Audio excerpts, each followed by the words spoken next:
खबर दिल्ली से, जहां रूस और यूक्रेन के बीच में छिड़ी जंग को लेकर बुलाई गई है मीटिंग। जी हां, तीनों सेनाओं के प्रमुख इस बैठक में शामिल है।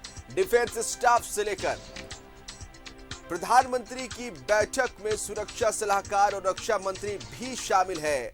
आपको पता ही होगा कि एक अंतर्राष्ट्रीय खतरा अंतर्राष्ट्रीय स्तर पर इसलिए मंडरा रहा है क्योंकि रूस ने यूक्रेन पर हमला बोल दिया है, वॉर की शुरुआत कर दी है।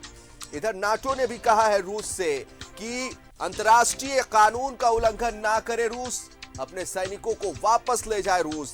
और इधर रूस जो पूरी तरह से यूक्रेन पर हावी होने के लिए तैयार है और इसकी शुरुआत भी रूस ने कर दी। और इसी बीच इसका असर अपने देश में कैसा रहेगा, डिप्लोमेटिक, राजनीतिक, इस पर भी कहीं ना कहीं एक बहस छिड़ी है।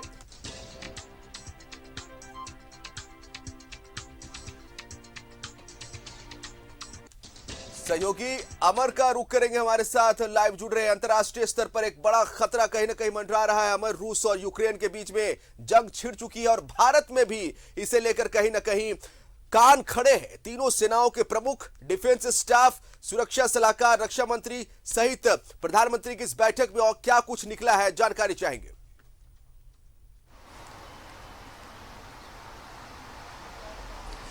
बिल्कुल, देखिए, रूस के हमले के बाद रूस ने जो ही ऐलान किया कि यूक्रेन पर युद्ध के लिए और हमला शुरू जैसे ही हुआ, वैसे ही जिस तरह से आप देखें यूक्रेन के जो राजनयिक थे उन्होंने भारत सरकार से अपील किया कि भारत हस्तक्षेप करे इस मुद्दे पर। दूसरी ओर अमेरिका भी लगातार ये कह रहा है कि भारत एक पावरफुल देश है, उसको भी हस्तक्षेप करना चाहिए। और जो इसका जो इम्पैक्ट होगा, इस इम्पैक्ट को देखते हुए भारत सरकार के तमाम आला जो अधिकारी, प्रधानमंत्री हैं, रक्षा मंत्री हैं, उसके एनएसए चीफ हैं और जो डिफेंस स्टाफ है, उसके बाद जो रक्षा मंत्री, उसके बाद जो है तीनों सेना के प्रमुख को एक मीटिंग बुलाई गई है।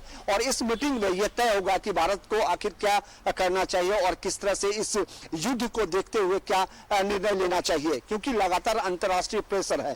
और पहली बात, दूसरी बात, अगर आप देखें तो 20,000 भारत के स्टूडेंट जो हैं वो यूक्रेन में फंसे हुए हैं और लगातार वहां से लोगों का कॉल आ रहा है और लोगों को प्रधानमंत्री से, जो बच्चे हैं वो प्रधानमंत्री से अपील कर रहे हैं कि वो किसी भी तरह से हमें यहां से निकालें क्योंकि हमारे जान माल का खतरा है। और लगातार ये कोशिश की जा रही है कि वहां से बच्चों को निकालने के लिए आखिर क्या तरकीब होगी, ये तमाम चीजें हैं। क्योंकि रसिया के खिलाफ आप नहीं जा सकते हैं, यूक्रेन भी आपका मित्र है तो वहां भी आप नहीं कर सकते हैं। तो भारत की जो डिप्लोमेटी होगी वो किस तरह से होगी और किस तरह से भारत आगे बढ़ेगा इस लड़ाई और इस युद्ध को देखते हुए। क्योंकि अगर बात आप करते हैं कि नाटो भी प्रेस कॉन्फ्रेंस करके कह रहा है कि इसे तुरंत इमीडिएटली जो है रोकना चाहिए रसिया को, और रूस जो है वो गलत कर रहा है। ये तमाम चीजें हैं जो भारत को एक डिसीजन लेना होगा।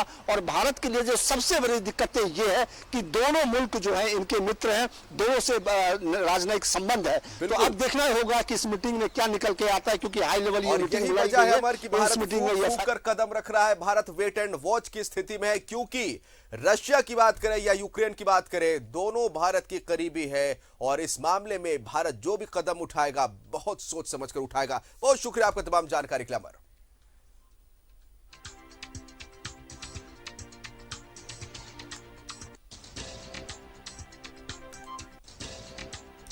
तीनों सेनाओं के प्रमुख, डिफेंस स्टाफ, प्रधानमंत्री की इस बैठक में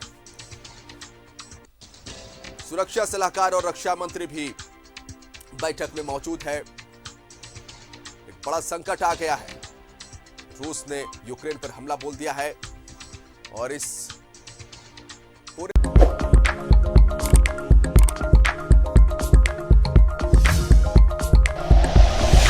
like and share videos, subscribe करें हमारा चैनल और प्रेस करें बेल आइकॉन। न्यूज़ 11 भारत, सच है तो दिखेगा।